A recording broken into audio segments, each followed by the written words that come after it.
রাজনীতিকদের সঙ্গে আলোচনা করে শিগগিরই আওয়ামী লীগ নিষিদ্ধের চিন্তা, দাবিকে গুরুত্ব দিচ্ছে সরকার।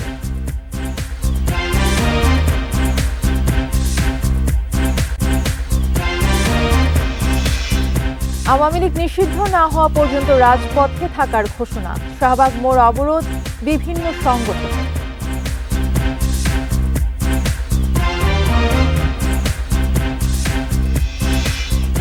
সংস্কার নিয়ে সময় ক্ষেপণে দেশ ত্যাগ করছে স্বৈরাচারের সহযোগীরা, সরকার সুযোগ দিচ্ছে মন্তব্য তারেক রহমানের।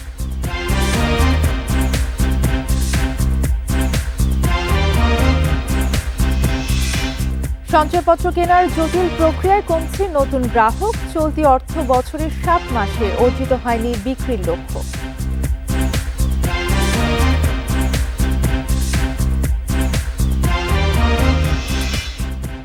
স্বাগত বিরতিহীন রাত 9টায় বাংলাদেশের সঙ্গে আছি তসনিমে জান্নাত অর্থী। শিরোনাম শুনছিলেন, এবারে বিস্তারিত। আওয়ামী লীগ নিষিদ্ধের দাবি গুরুত্বের সঙ্গে বিবেচনা করছে অন্তর্বর্তী সরকার। প্রধান উপদেষ্টার প্রেস উইং থেকে বিকেলে এক বিবৃতিতে এই তথ্য জানানো হয়েছে।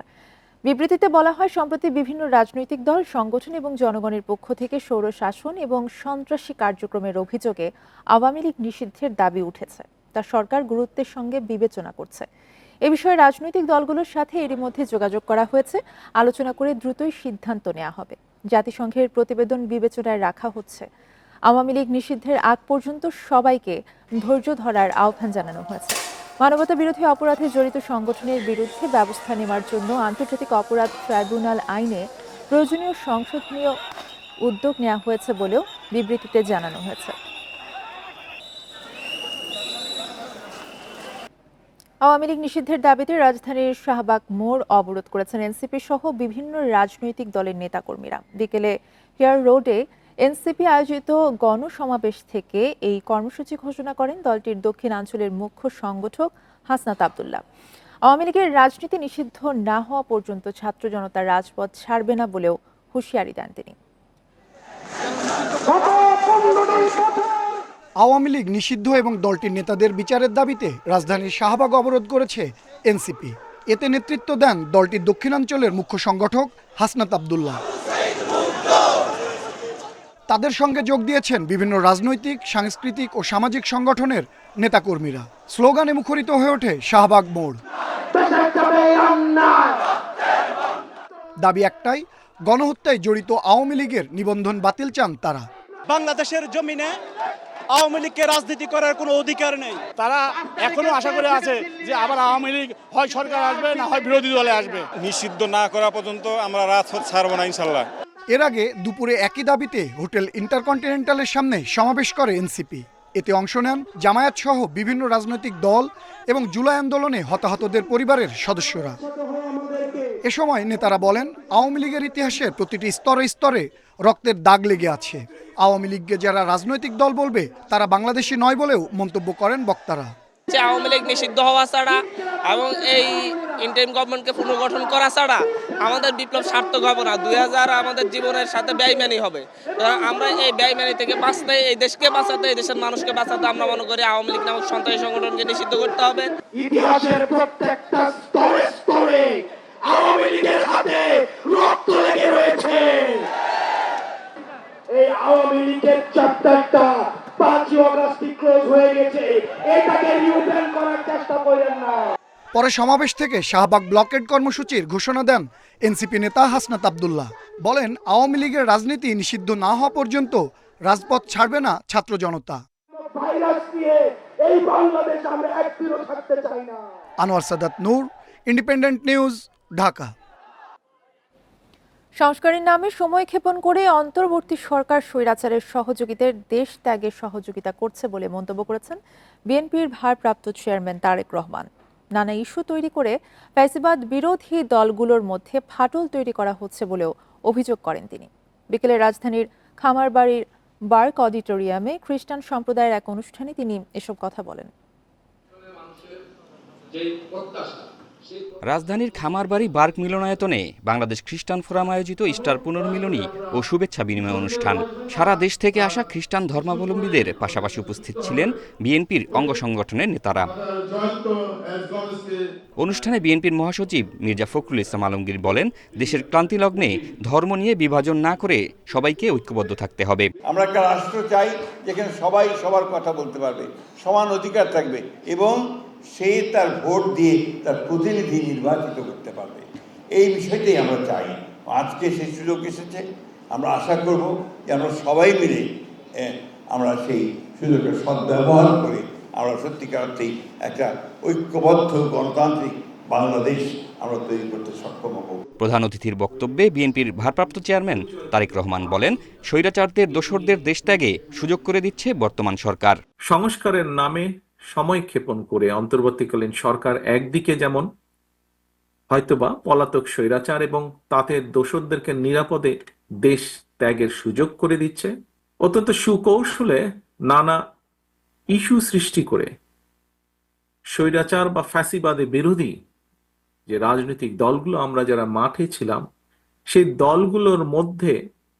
দলগুলোর ঐক্যের মধ্যে ফাটল ধরানোর একটা ক্ষেত্র হয়তো তৈরি করতে চাইছে। বর্তমান প্রেক্ষাপটে অন্তর্বর্তী সরকার দায়িত্ব পালন করতে পারছে কিনা তা নিয়ে মানুষের মনে শঙ্কা তৈরি হয়েছে বলেও মন্তব্য করেন তিনি। সরকার তাদের দায়িত্ব পালনে সক্ষমতার পরিচয় দিতে পারছে কিনা এ নিয়ে সমাজের বিভিন্ন শ্রেণী পেশার মানুষের মধ্যে কিন্তু ধীরে ধীরে সংশয় সৃষ্টি হচ্ছে। স্বৈরাচার বিদায়ের পর বৈষম্যহীন বাংলাদেশ বিনির্মাণে ঐক্যবদ্ধভাবে কাজ করার আহ্বান জানান বিএনপির ভারপ্রাপ্ত চেয়ারম্যান। নিশ্চয়তা দিতে পারে নাগরিকদের নিরাপত্তা। Zahidul Islam, Independent News, Dhaka. বনানীতে প্রাইম এশিয়া ইউনিভার্সিটির শিক্ষার্থী পারভেজ হত্যায় অভিযুক্ত স্কলার্স ইউনিভার্সিটির ছাত্রী টিনাকে 3 দিনের রিমান্ডে পাঠিয়েছে আদালত। শুক্রবার ভোরে নর্দা থেকে যৌথ অভিযান চালিয়ে তাকে গ্রেফতার করা হয়। পরে ফারিয়া হক টিনাকে পুলিশের কাছে হস্তান্তর করা হয়। দুপুরে তাকে আদালতে তুলে রিমান্ডের আবেদন করা হয়। এই নিয়ে এই ঘটনায় আলোচিত 2 নারী শিক্ষার্থীর মধ্যে একজন গ্রেফতার হলেন।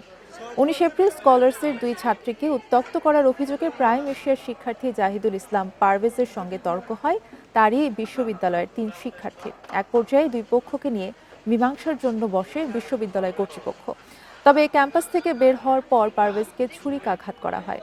পরে হাসপাতালে নেওয়া হলে চিকিৎসক তাকে মৃত ঘোষণা করেন।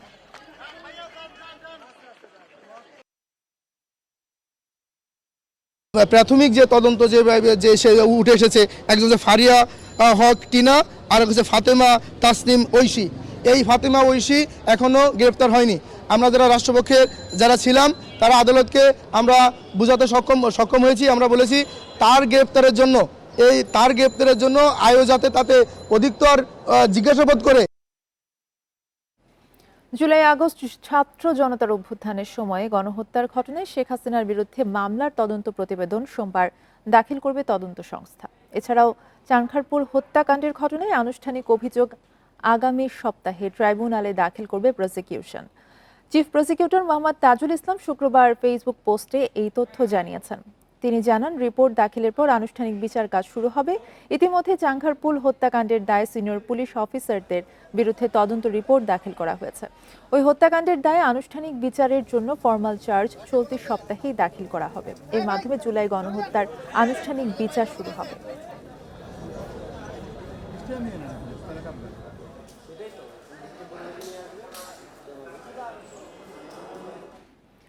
আস্থার অভাবে সঞ্চয়পত্র কেনার চেয়ে ভাঙানোর প্রবণতা বাড়ছে। কেনার জটিল প্রক্রিয়ার কারণে কমছে নতুন গ্রাহক।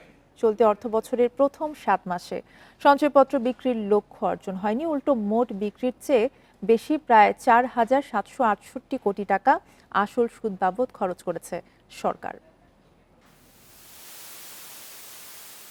ভবিষ্যতের কথা চিন্তা করে সঞ্চয়পত্র কেনেন সাধারণ মানুষ। তবে মজুরি যে হারে বাড়ছে তার চেয়ে দ্বিগুণ হারে বাড়ছে ব্যয়। তাই সঞ্চয়পত্র কেনার চেয়ে ভেঙে ফেলার প্রবণতাই বেশি। অনেক ব্যাংকের উপর গ্রাহকের আস্থার সংকট এবং কেনার জটিল প্রক্রিয়াকে দায়ী করছেন গ্রাহকরা। 2024-25 অর্থ বছরে সঞ্চয়পত্র বিক্রি করে 15,400 কোটি টাকা ঋণ নেওয়ার লক্ষ্যমাত্রা ঠিক করেছিল সরকার, কিন্তু চলতি অর্থ বছরের জুলাই থেকে জানুয়ারি 7 মাসে বিক্রির চেয়ে প্রায় 7,013 কোটি টাকার শুধু সুদ আসল বাবদই বেশি পরিশোধ করতে হয়েছে সরকারকে। যে লাভের অংশ যে ব্যাংক করছে আমার মনে হয় সেটা করতে পারেন না পারার কারণে গ্রাহকের ভিতরে একটা ভয় ঢুকে গেছে। অন্যান্য ব্যাংকে মনে করেন যে আমরা কোনো টাকা জমা দিব, টাকা রাখছি, ওরা দলীয় হয়ে গেছে, টাকা মারি খেয়েছে, এর জন্য ব্যাংকের প্রতি মানুষের আস্থা হারায় ফেলেছে। তো সঞ্চয়পত্রে দেখা যায় যে অনেক লিমিটেশন চলে আসছে, আবার দেখা যায় কোনো লোক 30 লাখ টাকা, আগে এক সময় ছিল 30 লাখ, এখন মনে হয় 50 লাখ, এর বেশি সঞ্চয়পত্র রাখতে পারবে না। তো মানুষের যেই এই বসে থাকা অর্থটা আছে, এটা যে মানুষ কোথাও লগ্নি করবে, তো এই জায়গায় মানুষ এখন দেখা যাচ্ছে অন্যান্য অ্যাসেটে ইনভেস্ট করতেছে। আগের অর্থ বছরেও লক্ষ্য 18,000 কোটি টাকা হলেও প্রায় 21,124 কোটি টাকা অতিরিক্ত সুদ আসল পরিশোধ করতে হয়েছে সরকারকে। সঞ্চয়পত্র থেকে আপনি যে 12 কিংবা 12.25% মুনাফা পান, তার থেকে বেশি তারা চার্জ করবে হচ্ছে সুদের হার।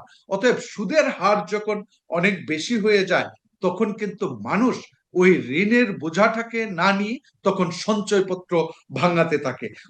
কেন্দ্রীয় ব্যাংকের সঞ্চয়পত্র 4 ধরনের। সর্বশেষ তথ্য অনুযায়ী 5 বছর মেয়াদী বাংলাদেশ সঞ্চয়পত্রের বিপরীতে 7.5 লাখ টাকা বা 12.4% পর্যন্ত মুনাফা দিচ্ছে সরকার। Amirul Islam, Independent News, Dhaka. 3 বিভাগ ও 14 জেলার উপর দিয়ে বয়ে যাচ্ছে তাপপ্রবাহ। সর্বোচ্চ তাপমাত্রা রেকর্ড করা হয়েছে চুয়াডাঙ্গায় 41.2 ডিগ্রি। আরও কয়েকদিন তীব্র গরমের পূর্বাভাস আবহাওয়া অফিসের। চুয়াডাঙ্গায় সকাল থেকে তীব্র গরমে প্রয়োজন ছাড়া ঘরের বাইরে বের হচ্ছে না কেউ। প্রচণ্ড রোদে ব্যাহত হচ্ছে স্বাভাবিক চলাচল। মেহেরপুরে ভ্যাপসা গরমে নেমে এসেছে চরম অস্বস্তি। গরমের কারণে খেটে খাওয়া মানুষ চরম দুর্ভোগে, অনেকেই কাজে যোগ দিতে পারেননি। কুয়াকাটায় অস্বাভাবিক গরমে হাসপাতালগুলোতে বেড়েছে ডায়রিয়া ও চর্মজনিত রোগীর সংখ্যা। এছাড়া তীব্র গরমে ফসল নষ্টের শঙ্কায় মৌসুমী সবজি চাষি সহ বিভিন্ন ফলের বাগানিরা।